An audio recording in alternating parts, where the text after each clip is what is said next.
Cette première vidéo a vraiment pour objectif de définir le cadre et d'expliquer tout simplement ce qu'est une sélection. Alors une sélection, bah, c'est une zone d'une image qu'on va définir pour y effectuer une action. Ça va permettre en fait d'isoler une ou plusieurs parties d'une image. On va pouvoir sélectionner des zones spécifiques en fait qui vont nous permettre soit de glisser, déposer ces zones et les pixels qui sont sélectionnés, soit de retoucher l'image et d'y appliquer des effets et des filtres par exemple, sans affecter les zones qui sont non sélectionnées. Il existe différents outils et commandes de sélection. Le sélectionner masqué, la sélection par couleur, par plage de couleurs, la baguette magique, sélectionner un sujet, la sélection par tracé. Donc j'ai vraiment scindé cette partie-là du cours en différentes parties et chaque partie est composée d'une vidéo pour que vous puissiez progresser et comprendre étape par étape. C'est important parce que la sélection, c'est ce qu'est Photoshop aujourd'hui, c'est justement cette capacité d'isoler une partie de l'image et de travailler uniquement sur une zone qu'on a sélectionnée et qu'on a améliorée. C'est ce qu'on verra également. On va travailler avec, donc je vais ouvrir mes calques. Quand vous ouvrez une image, vous avez toujours un calque qui souvent est verrouillé, qui a un calque d'arrière-plan. Sachez que pour déverrouiller ce calque, si vous souhaitez faire des modifications, vous avez simplement à double-cliquer dessus, le renommer ou pas. Je vais par exemple l'appeler Sketch ici, appuyer sur OK, et vous voyez que ce calque n'est plus verrouillé, c'est plus un arrière-plan, c'est devenu un calque modifiable. Donc ce calque modifiable, maintenant, les pixels qui composent ce calque, j'ai la possibilité ici, avec la flèche de déplacement, l'outil déplacement, de bouger l'ensemble des pixels qui composent le calque. La sélection, je vais commencer ici par exemple avec un rectangle de sélection, c'est ce qui va me permettre, ici par exemple, d'isoler un certain nombre de pixels et de ne bouger que ces pixels. Je peux également, par exemple, faire une désaturation, image réglage, désaturation, et seuls les pixels qui étaient sélectionnés, qui étaient au sein du cadre de sélection, vont recevoir l'effet qu'on va appliquer. C'est aussi ce qui va me permettre de prendre un certain nombre de pixels sur un calque et d'aller les glisser, déposer dans un autre espace de travail.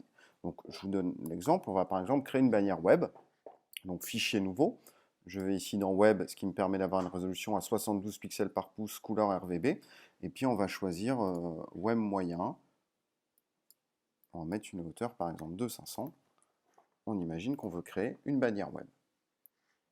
J'ai mon plan de travail qui est là. Je retourne ici, vous voyez, j'ai des onglets sur le haut. Je retourne sur mon image initiale. J'ai mon cadre de sélection qui sélectionne un certain nombre de pixels qui sont attachés au calque Sketch. Je vais cliquer, je reste appuyé et je vais aller glisser, déposer les pixels sélectionnés au sein d'un nouveau calque ici. Si je veux réduire la taille, commande T, qui est l'équivalent de la transformation manuelle, et je peux réduire la taille de l'image. Ça, c'est la base de la sélection, c'est-à-dire qu'on va isoler un certain nombre de pixels sur une image et sur un calque. Si vous voulez sélectionner l'ensemble des pixels, alors vous faites CTRL sur PC ou sur Mac, commande A. Commande A, vous voyez ici, l'ensemble des pixels de l'espace de travail sont sélectionnés, enfin l'ensemble des pixels du calque Sketch. Donc là, c'est important. La sélection, elle est toujours sur le calque qui est sélectionné ici. Je vous donne un autre exemple. Je vais prendre cette image. Je vais la glisser, déposer ici. Donc vous voyez que j'ai un nouveau calque qui a été créé. Donc là, j'avais déjà une sélection, c'est-à-dire que j'ai le damier de transparence qui apparaît derrière, ce qui veut dire que sur le calque 0, je n'ai que ces pixels-là. Donc je peux par exemple maintenant créer un rectangle derrière. Je vais prendre le rectangle, glisser, déposer en dessous pour le basculer en arrière-plan. Et vous voyez que du coup, il apparaît derrière, puisque sur le calque 0, j'ai le damier de transparence et l'ensemble du calque n'est pas rempli. En fait, je n'ai pas des pixels sur la totalité du calque. Ici, je vais me mettre là, par exemple, et je vais refaire la manipulation que j'avais faite tout à l'heure. Mais cette fois-ci, par exemple, avec l'outil ellipse de sélection. Je sélectionne un certain nombre de pixels. Et là, en fait, les pixels qui sont sélectionnés, c'est plus du tout les pixels du Sketch, puisque le calque 1, c'est lui qui est grisé ici, c'est lui qui est surligné. Donc là, ici, je prends les pixels du calque 1. Mais avec le même cadre de sélection, donc le cercle de sélection ici, si je bascule dans mon panneau de contrôle calque et que je vais sur Sketch, si je clique et que je glisse et que je dépose, alors effectivement, ce sont les pixels du calque Sketch qui sont sélectionnés. Si vous souhaitez sélectionner l'ensemble des pixels d'un calque, vous pouvez également aller dans Sélection, Tout sélectionner. Le raccourci, c'est Commande A sur Mac ou Ctrl A sur PC. Et là, vous voyez que la totalité des pixels du calque Sketch sont sélectionnés. A l'inverse, pour désélectionner, le raccourci, c'est Ctrl ou Commande D, ou bien vous allez ici en haut dans le menu Sélection, désélectionner. C'est important parce que si par exemple vous avez une sélection qui est en cours, on l'utilise souvent, hein, le désélectionner, et qu'on applique un réglage de couleur par exemple, on va mettre image, réglage, teinte saturation, vous modifiez les pixels du calque sélectionné par exemple, vous appuyez sur OK, et là vous voyez que la sélection est encore en cours. Par contre, vous souhaitez passer à une autre étape ou vous souhaitez enregistrer. Donc ce que vous avez à faire, c'est simplement de faire CTRL ou commande D pour désélectionner. Je souhaite également profiter de cette vidéo introductive au mode de sélection pour vous montrer les nouveautés de Photoshop depuis la version CC 2019. Effectivement, vous avez dans la barre d'outils principale ici l'outil de sélection d'objets qui apparaît, donc qui n'existe pas sur les versions antérieures. Et vous avez également sélectionné un sujet ici en haut à droite qui apparaît. Donc ce sont des nouveaux outils qui vont vous permettre de faire des sélections encore plus rapidement et encore plus simplement, avec toujours cette possibilité, si à un moment la sélection n'est pas parfaite, d'ajouter ou de soustraire une zone sur une sélection qui est déjà existante. Et ce sera la conclusion de cette première vidéo. Nous allons commencer ici avec l'outil sélection d'objets. Donc vous voyez que quand vous sélectionnez l'outil sélection d'objets, vous avez la possibilité de choisir le mode rectangle ou lasso. Donc là, on va utiliser par exemple le mode rectangle et on va simplement encadrer ce personnage. N'hésitez pas à zoomer pour bien vérifier que la sélection est bonne. Là, c'est plutôt bien. On verra dans un autre chapitre, dans une autre rubrique, comment améliorer notamment la sélection par rapport aux cheveux. Et ici, on voit que le personnage est sélectionné. Vous pouvez donc, par exemple, prendre la flèche de déplacement. Néanmoins, si on regarde bien ici, on se rend compte que le bleu du ciel en dessous de l'aisselle, lui, est toujours sélectionné. Vous voyez, quand je le bouge ici, le bleu est toujours sélectionné. Eh bien, vous avez la possibilité d'ajouter ou de soustraire une zone sur une sélection existante. Donc là, la sélection existante, c'est ce sportif. J'ai la possibilité d'utiliser n'importe quel autre outil de sélection. Donc par exemple ici, l'outil de sélection par couleur, l'outil baguette magique. Et quand j'appuie sur Alt, vous voyez qu'il y a un petit moins qui apparaît au niveau du curseur. Et quand j'appuie sur Shift, sur la touche majuscule, vous voyez qu'il y a un petit plus qui apparaît. Donc là, la sélection existante, c'est le personnage. Je souhaite donc soustraire, c'est-à-dire retirer le bleu du ciel en dessous de l'aisselle de cette sélection-là. J'appuie sur Alt, il y a le petit moins qui apparaît. Je clique une fois, même plusieurs fois parce que la tolérance était mal réglée.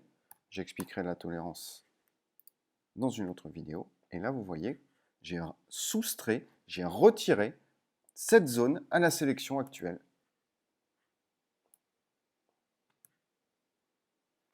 Là, la deuxième nouveauté que je voulais vous montrer, c'est la sélection de sujets. C'est-à-dire qu'ici, je sélectionne l'outil sélection d'objets. Donc on a vu qu'on avait le mode avec rectangle et lasso. Donc lasso, c'est simple, hein, vous avez simplement à faire le tour ici. Donc là, je vous conseille d'utiliser une souris et pas un pad. Faites le tour ici du sujet que vous souhaitez isoler, que vous souhaitez sélectionner. Pensez toujours à fermer la sélection avec le lasso. Et là, vous voyez que la sélection s'effectue très rapidement, très simplement, et avec beaucoup de précision. Commande D pour désélectionner, puisque je souhaiterais maintenant vous parler du bouton qui apparaît là. Sélectionner un sujet. Je clique, donc je n'ai même pas besoin d'utiliser ici le sélection d'objet avec le lasso, le rectangle. J'ai simplement à cliquer sur sélectionner un sujet, et le logiciel va reconnaître le sujet et va me proposer une sélection. La sélection est faite, vous voyez, c'est très rapide, c'est plutôt précis. Donc là, j'appuie sur la touche espace pour faire apparaître la main et pouvoir évoluer sur mon espace de travail sans que ça ait d'effet au niveau des commandes. Et là, je me rends compte que c'est plutôt très bien, sauf à certains endroits. Par exemple, ici. Ici, je me rends compte qu'il y a une zone. Ce qui est sélectionné, c'est le personnage. Je souhaite donc soustraire cette zone, donc comme on a fait tout à l'heure avec la baguette magique, mais cette fois-ci, je vais utiliser par exemple un lasso polygonal. J'appuie sur la touche Alt et vous voyez que sur mon lasso, puisque je vous répète que quand une sélection est existante, vous pouvez ajouter et soustraire avec n'importe quel autre outil de sélection. Donc on l'a fait tout à l'heure avec la baguette magique, maintenant avec le lasso. J'appuie sur Alt, je place mes points. Et j'avais vu une autre erreur là-haut également. Donc pareil, j'appuie sur Alt. Et je vais retirer des pixels de la sélection existante. Et maintenant, j'ai la possibilité, donc comme je vous l'ai montré tout à l'heure, d'aller dans Image Réglages par exemple, et Désaturation pour ne désaturer que le personnage, Commande D pour désélectionner. Je reviens en arrière, j'ai également la possibilité de prendre ce personnage, les pixels du calque, et d'aller les glisser. Dans la prochaine vidéo, je vous montrerai comment améliorer les contours, notamment ici au niveau des cheveux, et comment créer du contour progressif pour affiner les contours de la chemise sur cet exemple-là. Autre exemple ici avec ce personnage, je prends la baguette magique, je sélectionne l'arrière-plan en réglant la tolérance. Vous voyez que l'intérieur des lunettes n'est pas sélectionné. Vous appuyez sur Shift pour ajouter des pixels à la sélection en cours. Pourquoi appuyer sur Shift et Alt? En fait, si vous ne le faites pas, c'est très simple. Il y a une sélection qui est en cours ici, et si je vais cliquer à l'intérieur, il va me recréer une nouvelle sélection, mais la sélection initiale va disparaître. Donc, en conclusion, nous avons introduit ce qu'était une sélection. On a vu comment sélectionner l'ensemble des pixels sur un calque, comment désélectionner une sélection. On a vu les nouveautés avec la sélection d'un objet, soit avec le lasso, soit avec une zone rectangulaire, et la sélection automatique d'un sujet. Et enfin, j'ai introduit les deux notions d'ajout et de soustraction d'une zone à une sélection existante.